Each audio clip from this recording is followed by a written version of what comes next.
Hello Brujas, and welcome back to my channel. As usual, it's your girl Monkey, the Pastel Bruja, aiding you on your spiritual journey. One pastel post, podcast, YouTube video, however I can get it to you at a time. And today I'm actually going to bring this camera up a little bit more. We are going to finally go through this long-awaited video of my complete tarot and oracle collection. I know it's been a while. I've been saying this video is coming forever, but it's here. We're jumping right in, and I hope you're excited. I will link all of the decks down below on Amazon. Some of them are smaller indie decks. I will tag those decks, websites, and Instagrams below. And yeah, let's jump in. So it only makes sense that I start. I have this whole pile over here, so it only makes sense that I start with the deck that I've been using this whole time. Hold on. Okay, I'm back. I had to find my cards because I use these. So we're going to start with my favorite deck, the Midnight City Tarot deck. Obviously, you guys see this deck all over my feed. It is a beautiful deck.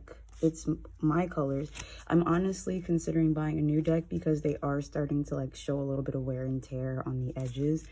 And the guidebook is definitely seen better days, but this is my everyday deck. I use this all the time. I carry it with me when I travel. I carry it with me when I'm just going to work, so it does get used a lot.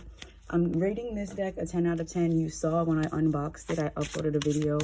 This is the best shuffling deck that I have, even with about has it been a year?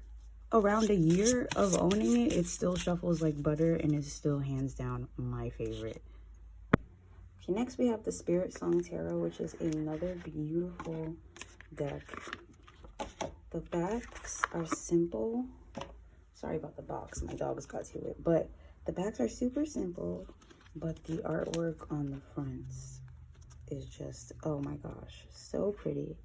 Oh, not the spider, jeez. It does follow a different system, so you don't see your pentacles, your wands, your swords. We have crystals. I believe we have feathers, acorns, things, more natural things, shells, but the art is so pretty.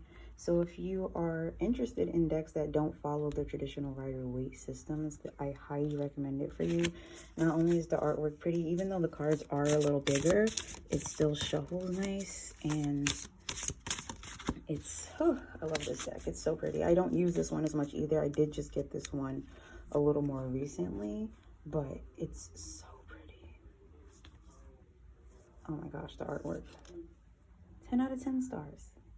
Another deck I have is the Tarot Cats deck. I received this deck as a giveaway. I won a giveaway a long time ago from the Tired Witch. I also have an unboxing of this deck probably years ago, but I love the holographic edge, the gold. It's so pretty.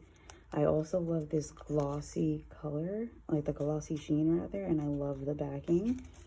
And it shuffles so nicely. Like, oh my gosh, butter, butter, butter, butter. 10 out of 10 stars for this one because, oh, it just shuffles so nice. The artwork is so cute, and I honestly don't know why I don't pull this deck out as much as I should probably, but it's super cute and I love the artwork. The art is done by, I believe her name, yeah, Bunny D. I will tag her Instagram down below, but this is a beautiful deck, 10 out of 10 stars, and I'm gonna start using this more often. Next, I have the Disney Villains Tarot deck that I received as a gift for either Christmas or Valentine's Day. I can't remember, but I love this deck. I was actually pleasantly surprised by the artwork. I'm giving it a 8 out of 10 simply because these cards are not, I'll give it a 9 out of 10. They're not as bad as I remember. They're not super easy to shuffle, but they're a good size. So they kind of are sticky. Like, they're not as buttery as the Midnight City Tarot deck, but the art is so beautiful. If you're a Disney fan, I highly recommend this deck because it has a lot of our favorite characters, but not the characters we love. We have the characters that we hate, or the characters that are the villains. So I think it's refreshing to see them in a more positive light. Like we have the Hanged Man, and the guidebook isn't too kiddie or like too what I call love and light, where they don't keep it real. I always, as a rule of thumb, flip through to the Tower in a new guidebook to see what it says. And if it's not something like everything will be okay or like too peachy, I consider it a good one. And this is a great deck. The artwork is pretty. It shuffles pretty decently. Woo! So 9 out of 10 stars. Next, we have the Modern Witch Tarot deck. Before I even pull it out of the box, it is a 10 out of 10. Woo! Not only is the artwork beautiful, the cards are buttery as well. They're not as buttery as the Midnight City Tarot deck, but ooh, these are like not all the right way. Nonetheless, the artwork is absolutely beautiful. I also love it because it's a modern take on your regular Rider-Waite, not your regular, but your traditional Rider-Waite deck. The not all of the cards conform to the traditional genders. You'll see that there are masculine looking people. I'm trying to find a card. One of them in particular is the Hanged Man, where you'll just see that is usually depicted as a man on the Rider-Waite deck, but it is, I think it's a woman or a non-binary person on, it's been forever since I've used this deck. We have the King of Pentacles. You can see not very, but there's one that is, I think it's the King of Cups in particular that I'm looking for. We have the Fool. I believe the Fool is usually depicted as a man as well in the traditional Rider-Waite deck. Most of the people in the Rider-Waite deck are men, so it's refreshing to see women, people of color, like I said, non-binary people. I'm really looking for this King of Cups card because that is the Knight of Wands is also a great example. Come on, King of Cups. So we have the Hanged One also. This is usually a man, but here we can see that it is a woman. We also have a woman on the chariot. So it's just very, King of Swords, that's what I was looking for. I didn't see my King of Cups in here, so I hope that's in here somewhere. But nonetheless, it's a very modern take on the traditional Rider-Waite deck. The artwork is beautiful.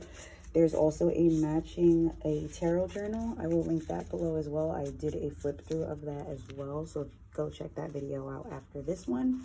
But this is a beautiful deck, 10 out of 10 stars.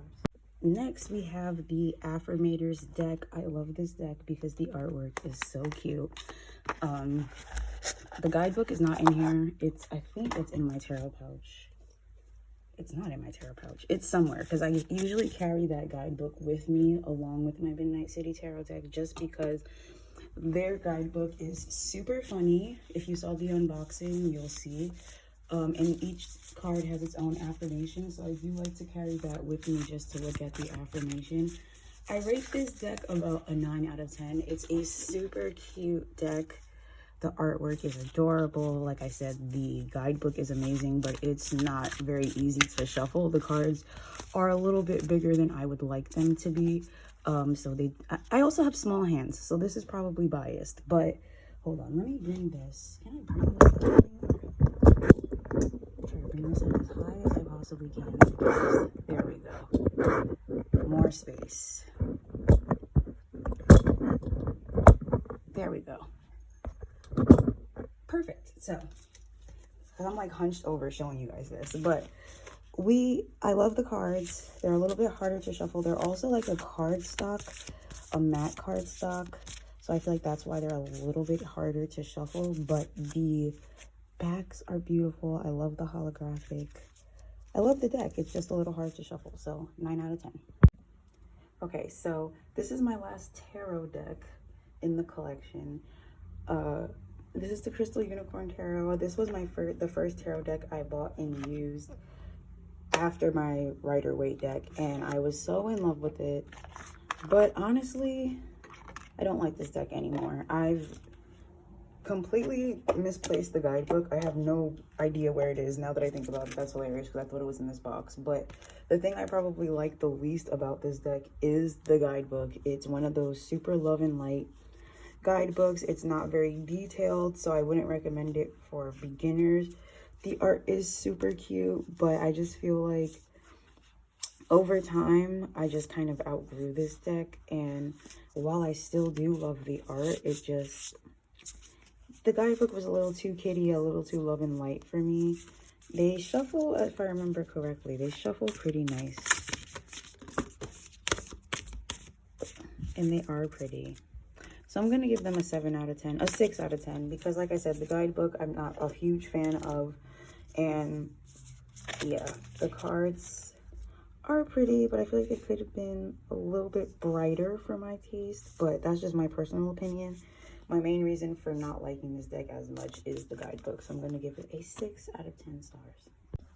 And brujas, this video is a little bit longer than I was expecting already, so I'm going to break this up into 2 separate videos. Today's video is just going to be the complete tarot collection, and the next time I see y'all, we will have the complete oracle deck collection. I am so excited to share that with y'all.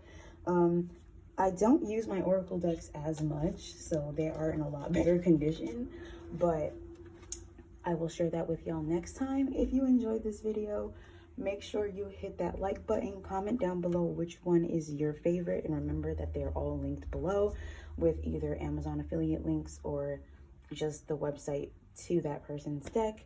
And yeah, that's it. Make sure you subscribe so you don't miss any more of my videos, and as usual, stay beautiful, keep shining, and I will see y'all next time. Bye.